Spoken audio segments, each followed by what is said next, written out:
The next pose we're going to explore is plank pose. We do a ton of it in Vinyasa Yoga, so sometimes it's nice to actually be able to break it down. So Alejandro's going to come forward onto hands and knees. He's going to look down and make sure that his shoulders are directly over his wrists, and then he'll curl his toes under and lift his knees up off the ground. With his knees up off the ground, he'll look back and just check that ankles and toes are aligned, which they are.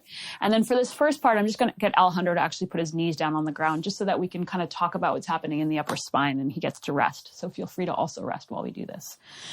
Splaying the fingers out nice and wide. See if you can claw the mat with your finger pads. And so doing this engages the forearms, which takes a lot of weight out of the wrists. One of the biggest injuries that we get in Vinyasa Yoga is wrist injuries because we do so much plank and chaturanga.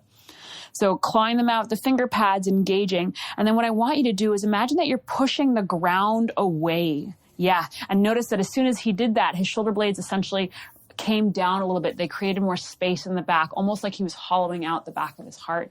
And the reason for this is that we get all those back muscles to kind of light up as well as the front body, specifically the pecs.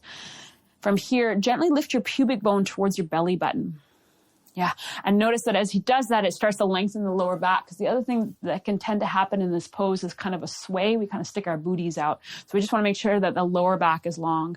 And this variation of plank pose can be sometimes more than enough on the body. So if it is, no worries. You can always take plank with your knees on the ground.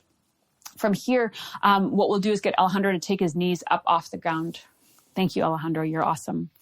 And then we're going to create a long line of energy from shoulders to hips. We're going to be pretty much the same height. So he's already doing it. Hips come a little bit higher. And then from hips coming all the way down to the ankles, it's on a soft diagonal, and he's doing a great job. You really want to engage your quadriceps. So really straightening the legs, drawing the thighs up towards the sky.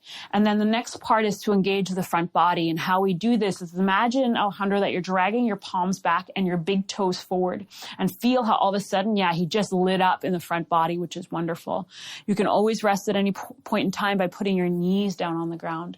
And then from here, Alejandro, go ahead and put your knees down on the ground.